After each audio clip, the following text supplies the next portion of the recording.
How you doing, YouTube? Mountain Master Beer Reviews. Back with the mystery beer. Oh, new mystery beers. Love me some new mystery beers. Yeah. What you have before you is a bottle wrapped in a paper towel with tape on it. I love the label, by the way. This comes courtesy of Mike. Thanks very much, brother. He is an Ohio-based viewer, and he jumped on the mystery beer train. Mystery beers, what are they? They are beers that I drink blind, but add a twist to it, there's no possible way I can know what the fuck they are. Sans me being an unethical, nefarious person who would unwrap this and wrap it back together, which I am not. I assure you, we are open. Yeah, this is, no idea. That's how it differs a little bit from what other people do, you know? Having their friends set them up with the mystery beers that they already had in their house, so they kind of have a little bit of a guess what's going on, you know? Yeah. I'm not the first, I'm not the last to do it, but I like the way I do it. So, first things first. Paper towel. Okay, oh, we get a little clink going on there. Here we go. Wax top, though. So I got a little assumption going on this. I'm assuming it's either a big or sour beer or a big imperial stout. So you got a little preconceived notion going on. Is that going to work in my favor? Is it going to be negative? I have no idea. All I know is I'm going to open it. And we're going to drink it. So let's see. What do we have here?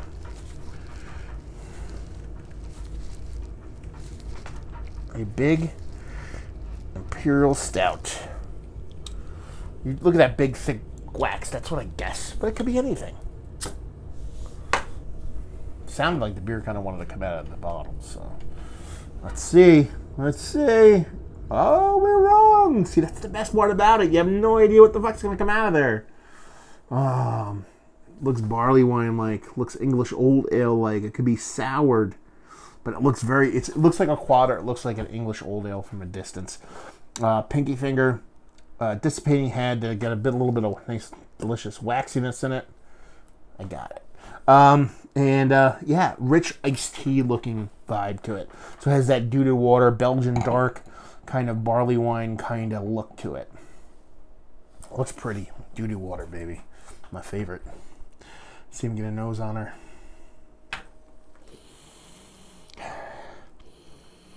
What do we have here?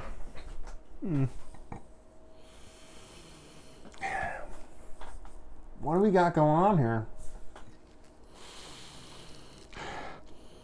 I'm gonna miss this one. I feel like because I'm gonna overanalyze it, and I'm gonna just get blinders onto it. There's a chocolate component in here.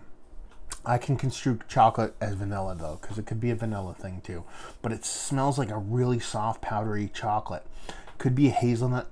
Could be something like that, Nutella. I'm getting more to Nutella than chocolate, if that makes any sense.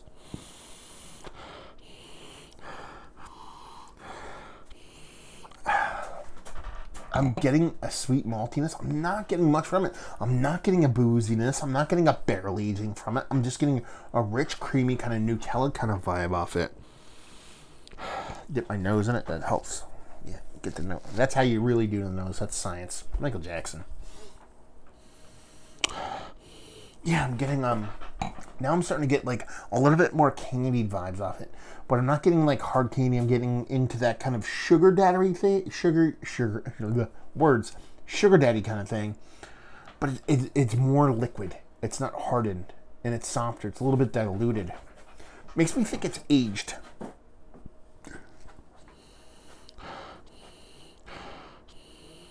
Man, there's something there. I'm just not picking it up.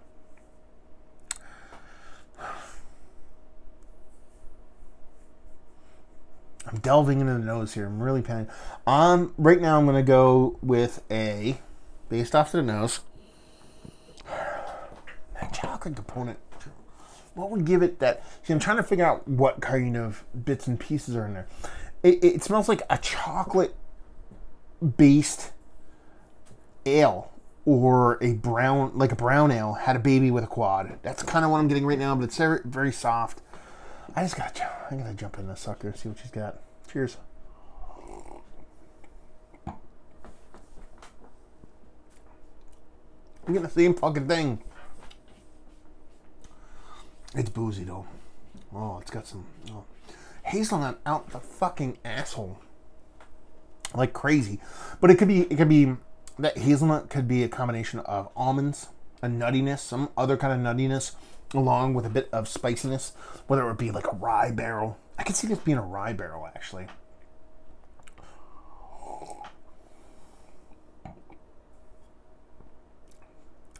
It's just, it's so light and so thin, besides a little bit of booziness. It makes me think it's aged, but I don't think it's aged. I think it's within a year old.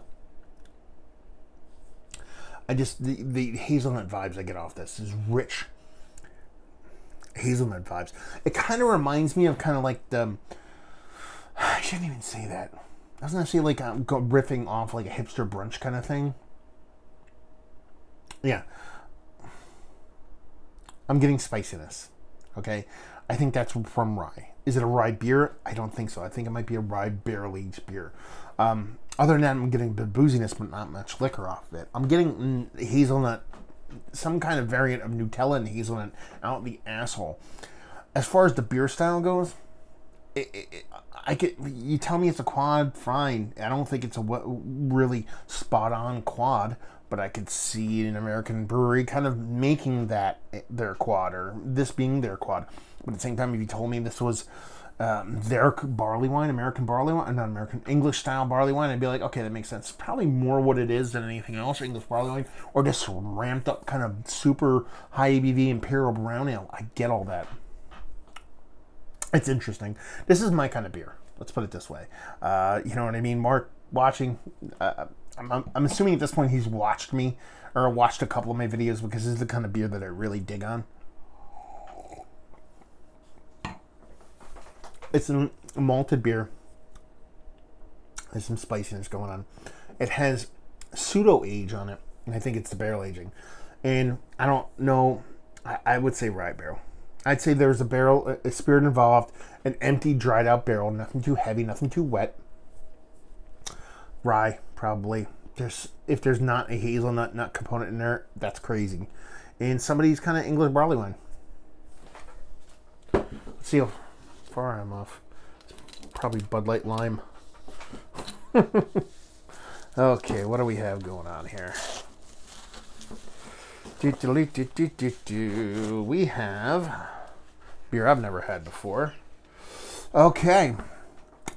It's Trium Perfectum Bourbon Barrel Aged Brown, brewed and bottled by the Bottle House Brewery. Coffee in there. I can see that now. You know, I sometimes I can get out of the coffee realm of things, especially at something that I assume has a small bit of time on it, at least. On the side here, it actually says, brewed by the Brewhouse Brewery in Cleveland Heights, Asian bourbon barrels from Tony's Foliar Distillery in Shetland Falls, blended with our coffee roasted in Cleveland by Rising Star Roasters. 3 local businesses, 3 harmonious flavors, perfection. It's very, very, what's the word I'm looking for there? Why can't I think of the word? Oh my God, I think of it all the time too. Oh my God, it's gonna drive me nuts. I'm gonna skip over it. Anyway, yeah, I'm trying to think. I get it. I mean, the brown thing kind of came through, the brown ale thing. It just kind of made sense because it was something it wasn't a barley wine, but it wasn't, it's kind of had quad vibes, but it was like more of an imperial brown, so that kind of made sense. Modest, that was the word I was looking for, by the way, because they said perfection. Coffee, I get it. I'm be really curious to see when this was bottled. There's no date on here whatsoever. The chocolate vanilla thing, that makes sense. Now, that spicy component I got, is that a hop thing?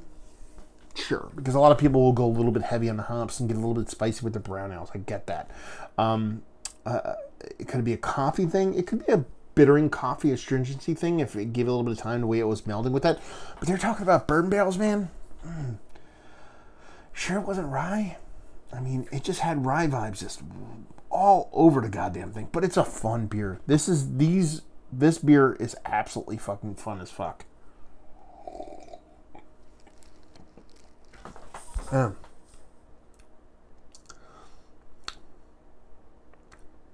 that chocolate and that coffee and that vanilla just makes me scream hazelnut, and that's exactly what it tastes like to me. Yeah, this is tasty stuff. I like this. I dig this. It's fun. It's only 8%, so that in and of itself is fucking fantastic. But yeah, great beer, delicious beer, tasty beer. Thanks, dude. This is a super cool beer for you to share with me, to send off, and I'm super fucking appreciative. I bet you this has like kind of like localized whale vibes all over it, you know, from the label to the wax and the way it tastes. I could see people kind of going gaga over this. So thank you very much, brother. I appreciate it. Yeah, I pretty much said everything I'm going to say about it. And I'm okay with what I said about it. Let's put it that way. I have no problem with what I said about it. I want them to tell me that there was no rye kind of malt. There still could be rye malt or rye barrel in this, because for some reason I'm just getting that out the wazoo. Anyway, let's cut to the chase. Is it one of the better barrel-aged, darker beers? Go that generic. Let's go that generic that I've had as of late. Exclude stouts. You know what I mean? We're talking about your imperial porters or your quads or whatever, or your brown ales or anything like that. Yeah, actually, yeah. It's definitely worthy of being in a conversation. One of the better American-born, barrel-aged, sub 10% beers that I've had. Hands down. It's delicious. It's fun. It's tasty. It's interesting. I'm a sucker for hazelnut vibes. There's no hazelnut in there, but that's what it's giving me. Obviously, I drink it blind, so that's what I got. Yeah, I dig it. It's tasty. It's fun. Pick it up if you can. Value and availability, no idea. Maybe Mike out there can actually chime in and let us know what it costs. Yeah. Anyway, yeah, chime in. Let us know what it costs and how you get it. I assume it's a line waiting beer, but hopefully it's not. And just leave you with, if you like, what will you like this? If you kind of want to know what a fucked with Hill Farmstead George would taste like barrel aged, even though they probably barrel aged George, it's kind of like that. It's kind of like, it has the best parts of some of the better American brown ales that have been out there, but it adds its own twist to it. If you want to know what it's like in a rye barrel, even though it's a bourbon barrel, not a rye barrel, yeah, it's tasty. If you like good beer, if you like barrel-aged beer, if you like barrel-aged dark beers, this is worth picking up because it's tasty, delicious, and yeah, I dig it. So there you go. Another review in the books down there if you want to talk about it. Massive Beers, type that into Google. See me doing the social media stuff. Beer Massive, type that into the Google or your favorite podcasting app to see me doing the podcasting stuff. And hopefully you guys enjoyed the review. Hopefully enjoying a nice mystery beer right now. And hope we'll see you next time. Cheers.